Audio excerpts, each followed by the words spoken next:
Buttonholes work almost the same way as the buttons themselves. So let's quickly go through some properties and then see how they can be used with the buttons themselves. In the object browser, we have a tab called Buttonhole. If we click here, we have the same thing as basically in every other tab that we have here. And I will skip explaining those things here because they are, I think at this point they should be understood. But one thing to mention is that the shape, just like with the buttons, can be chosen from different patterns, and the buttonholes can also be customized, meaning that we can create our own custom buttonholes. But unlike buttons, buttonholes are not geometry, they're not a physical three-dimensional thing, they are simply images. They work just like stickers. So that's something to keep in mind. So if you want to create something custom, you should use a program like Photoshop. And another thing to mention is the dimensions, which is, I think it's self-explanatory, but still, if you want to change the size of the buttonhole, this is where this can be done. So, to talk about more practical things, one way to create the buttonhole is to use this tool at the top, and just like with buttons, we simply need to click on the garment like that. But if we already have some buttons and we know where the buttonholes should be, we can choose the move select buttons and then select the ones that we have, right click and duplicate this buttonhole to symmetric pattern, since these garments have symmetry on them. Now, to do something with those buttonholes, we still need to choose this tool, select move button, and if we click on one of them, we get a few options in here. So we can choose the style. If we have more than just one buttonhole in here, we can go to this menu and choose the ones that we want. Then we have the same thing with the measurements. Just like with the button, we can see the distance from the edges, and then we have the angle. Again, just like with the button, this will rotate the image of the buttonhole. Bind position is interesting because what it does is it changes this dot right here, right in the middle of the buttonhole, and this is for a feature called fasten button, and let's dive right into it.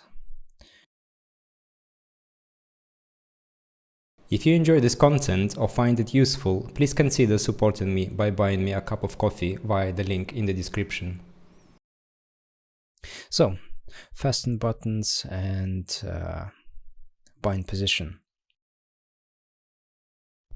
If we want to create a realistic look when a button is fastened and one garment is lying on top of the other and we have the buttonhole, so everything looks nice and as it should, we can go up here and use this tool called fasten button. If we click that, everything becomes transparent except for the buttons and the buttonholes. The next thing to do is to select one of the buttons and then click on the buttonhole. As you can see, the button in the 3D view, it changes position, and also there's a little lock on top of that, meaning that those two objects are now locked together, and there is going to be some simulation changes happening because of this modification. If we look at the 2D view, nothing really changes. The button is still on this side of the garment. So this is This is not confusing, but something to keep in mind, that when we fasten the button, it moves physically, but it stays in the position where it should be on the garments. And so if we do the same thing with the other button, and we can shift click on several buttons, and then we can choose buttonholes. So we can do this in batch, not individually. So now we have two buttons, and we have also those dotted lines showing that there is a connection here. If I simulate, this is what's going to happen.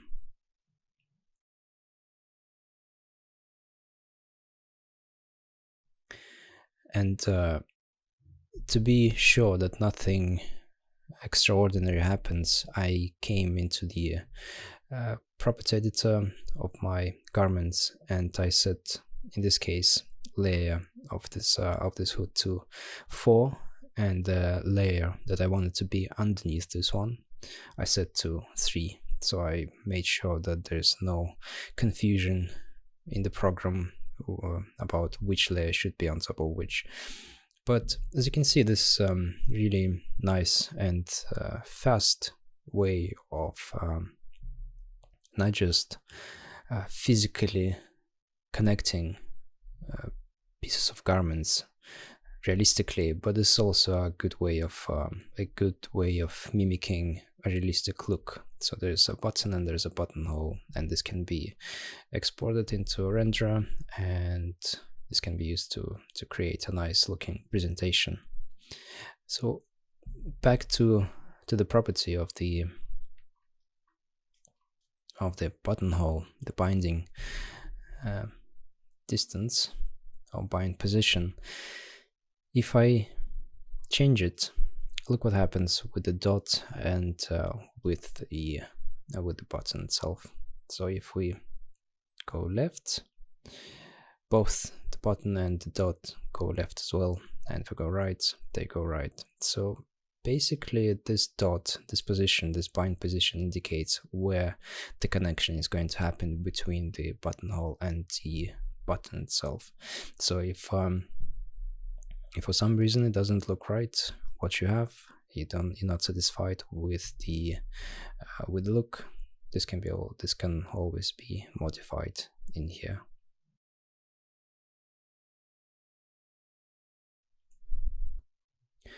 One last thing to mention is the alignment of the buttonholes. So if we have a few of them and we want them to be aligning perfectly, let's say we moved one of them somewhere here, and now we want them to be lying on top of each other in the 2D view, we can select all of them, in our case just 2 of them, and then right click, and we have the align bind position.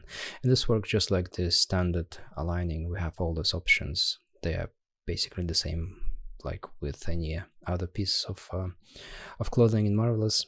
But one thing to be cautious is that if we, let's say, align those buttonholes by selecting right, as you can see, they are not perfectly aligned. And the reason for that is Marvelous is using the dot position to align the buttonholes. And since we have a different bind position, this is what happens. So we can either select one of them individually and change this to 32, I think. Yeah. Or we can select all of the buttonholes that we have, and we get bind position in red, and we can choose something, let's say 32 here, then right click again, align, right, and now everything is perfectly aligned.